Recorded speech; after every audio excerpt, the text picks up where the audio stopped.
grande première. Le monde entier s'attendait à voir un Mobutu là, et puis il a fui, et puis il est parti, ou bien terminé comme Samuel Doe, tout ça.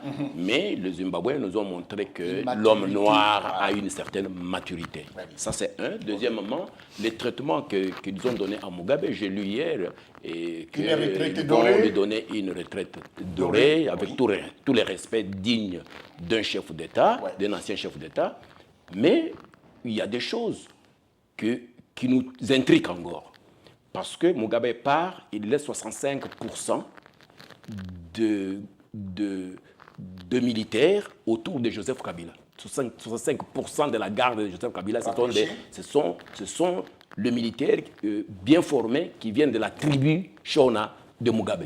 Qu'est-ce que ça va devenir au Congo autour de Kabila? Des mercenaires. Puis deuxièmement, la richesse que Mugabe a tirée de manière personnelle au Congo. Qu'est-ce que ça va devenir avec Emerson qui était son adjoint et son complice?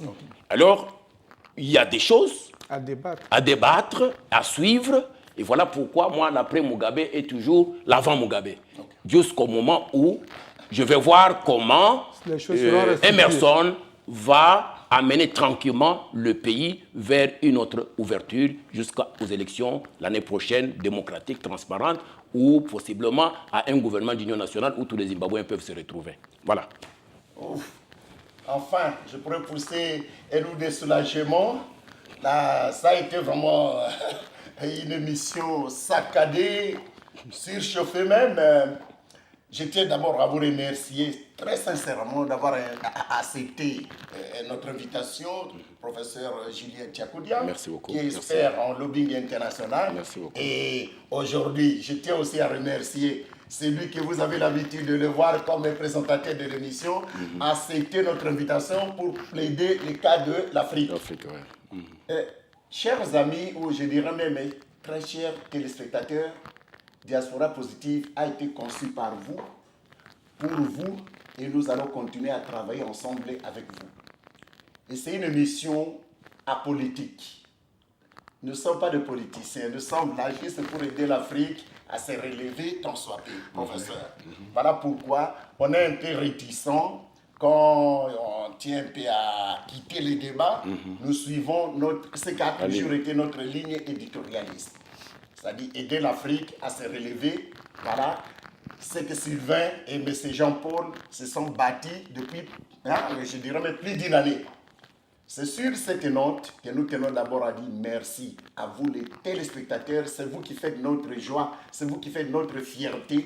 Partout où vous êtes, commencez à parler de Diaspora Positive, commencez à parler de la chaîne de télévision Olive TV. Il n'y en a pas deux ici en Europe. Une chaîne africaine, et je dirais d'origine congolaise, mais maintenant, elle a pris vraiment de la hauteur. Maintenant, c'est une affaire de tous les Africains. Partout où vous êtes, nous sommes suivis dans autant de pays. Donc, c'est une mission internationale, une chaîne même internationale, interplanétaire, comme on dit. Voilà, c'est sur cette note que nous tenons vraiment aujourd'hui à boucler cette émission. Que si le monde était vraiment à refaire, j'allais tout simplement demander aussi au patron de l'émission à travers la régie pour nous accorder une heure de plus. Je sens vraiment que la matière est là, mais ne vous en faites pas, ce n'est qu'une partie remise. Une fois de plus, merci et soyez bénis. Soyez bénis. Je n'ai pas oublié nos amis de Zion Church. Je n'ai pas oublié des hommes de Dieu qui nous soutiennent par des conseils, des prières, les gens de partout où vous nous suivez. À la prochaine et bye bye. Merci beaucoup.